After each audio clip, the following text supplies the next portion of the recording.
బెల్లంపల్లి బొగ్గు గనులున్న జిల్లా మంచిర్యాల జిల్లా. Welcome to day 9 of day 33 to know about Telangana. Mancherial original name Garmilla. Godavari నది ఒడ్డున ఉండడం వల్ల ఈ ప్రాంతాన్ని మంచిరేవు అని పిలుస్తుండే. ఆ మంచిరేవే తర్వాతి రోజుల్లో మంచిర్యాల్ గా పిలువబడుతుంది. 2016 జిల్లాల పునర్విభజన తర్వాత ఆదిలాబాద్ నుండి ఫామ్ అయిన జిల్లా ఇది. ఎంసీసీ సిమెంట్, ఓరియంట్ సిమెంట్, ఇంకా అనేక సిమెంట్ ఫ్యాక్టరీస్ ఈ జిల్లాలో ఉన్నాయి. మాజీ స్పీకర్ శ్రీపాదరావు గారి పేరుని ఎల్లంపల్లి ప్రాజెక్ట్ కి పెట్టినారు. Ralivagu, Gollavagu projects, Jaipur thermal power plant ఇక్కడ ఉన్నాయి. 1000 years బ్యాక్ కాకతీయుల సహాయంతో ఇక్కడ గోండ్ ట్రైబల్స్ గాంధారి కోట నిర్మించినారు. ఇక్కడ మైసమ్మ తల్లి గుడి ఉంది. అండ్ 2 years కి ఒకసారి ఘనంగా జాతర కూడా జరుగుతుంది. రెండవ అన్నవరంగా పిలువబడే గూడెంగట్టు సత్యనారాయణ స్వామి ఆలయం, బుగ్గ రాజేశ్వర ఆలయం, కత్తెరసాల శ్రీ మల్లన్న స్వామి టెంపుల్స్ ఇక్కడ చాలా famous. Kawal tiger reserve, Shivaram Pranahita అభయారణ్యాలు ఈ జిల్లాలోనే ఉన్నాయి.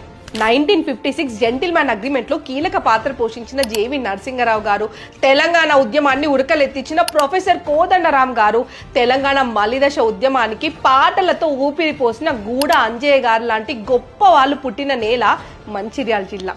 ఒకవేళ మీరు మంచిర్యాల జిల్లా నుండి అయితే ఈ జిల్లా గొప్పతనాన్ని అందరికీ షేర్ చేయండి. నేను నెక్స్ట్ ఏ జిల్లా చేయాలో కామెంట్ సెక్షన్ లో చెప్పండి.